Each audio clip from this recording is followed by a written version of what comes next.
Assalamualaikum warahmatullahi wabarakatuh. Bahagia, sejahtera buat kita semua. Jumpa lagi dengan channel Informasi Amang Mawardi.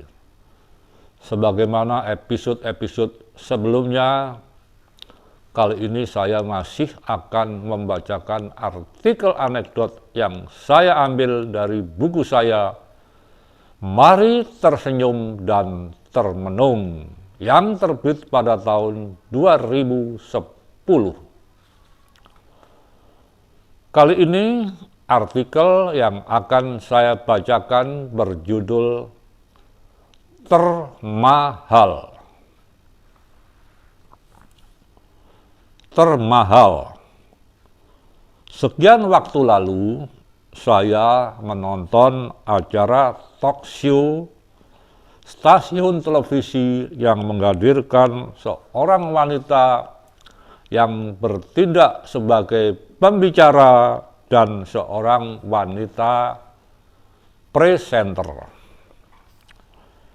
Di acara itu sempat dilontarkan sebuah anekdot yang menyinggung soal kualitas manusia Indonesia dan yang semakin meneguhkan kekalahannya dari bangsa-bangsa lain, terutama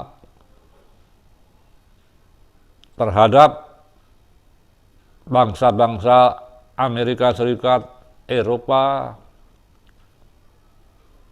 Jepang, Korea, Cina, dan barangkali sejumlah lainnya.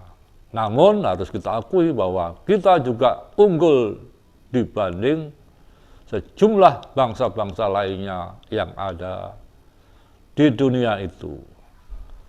Tentu saja karena ini anekdot, maka gambaran itu dinampakkan sekali sebagai sindiran oleh pembicara yang seorang ibu itu. Nah, meski sudah lama mengenal anekdot itu, sepertinya masih up to date saja. Entah karena apa, saat mendengarnya lagi, hati rasanya seperti diiris-iris. Sedih, jengkel, mau berteriak rasanya. Begini perbincangan itu. Kalau misalnya dilelang otak manusia Indonesia yang paling mahal di dunia, kenapa? Lantas dijawab sendiri oleh pembicara tersebut, karena otaknya jarang dipakai.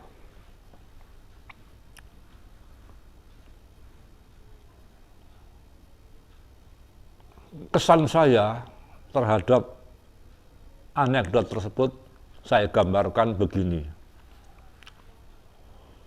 Usai talk show tersebut, sesaat kemudian saya cuma bisa diam.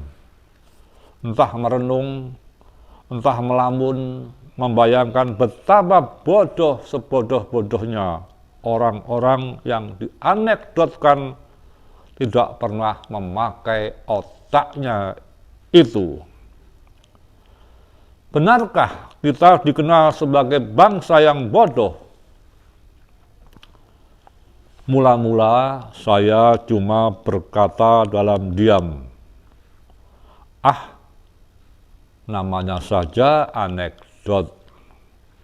Namun kemudian saya mencoba menangkap pesan dari anekdot ini yang akhirnya memutuskan untuk bersikap bahwa saya tidak percaya, meski saya sadari kita bukan bangsa yang super dibanding bangsa-bangsa lain. Buktinya banyak tokoh bangsa kita yang tampil menoreh diri di percaturan dunia. Lihat saja kiprah Bung Karno, Agus Salim, Habibie, Gus Dur, Sujatmoko, Rendra, Susi Susanti, Christine Hakim, Karin Nugroho, Arif Budiman, dan masih banyak lainnya.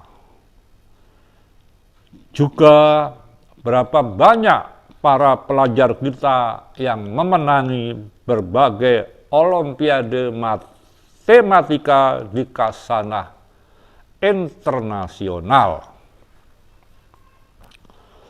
Bagi saya, kelemahan kita hanya terletak pada sistem manajemen yang tidak solid, yang akhirnya mudah dikoyak-koyak di sana-sini, utamanya dengan iming-iming fasilitas. Secara individual, orang-orang kita hebat, tetapi agaknya bukan dalam kolektivitas. Secara kemampuan akademis, kita tidak kalah dengan bangsa-bangsa lain. Tetapi, maaf, secara mental nanti dulu, Bung.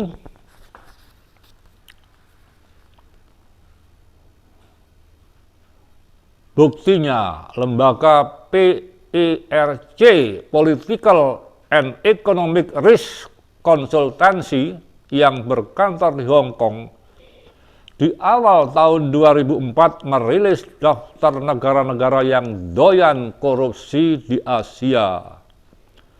Dan Indonesia menduduki peringkat pertama. Ini tahun 2004 ya.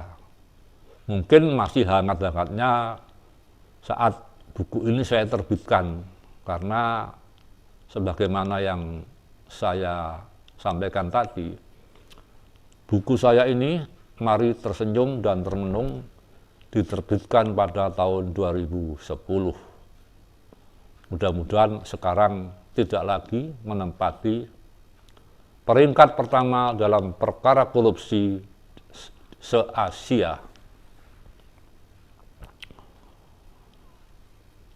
Entah karena semakin melemahnya fungsi dan vitalitas KPK atau disebabkan hal lain, sebagaimana disiarkan Metro Televisi bahwa tahun 2009 posisi negara kita juara satu lagi di tingkat Asia. Maksud saya juara korupsinya.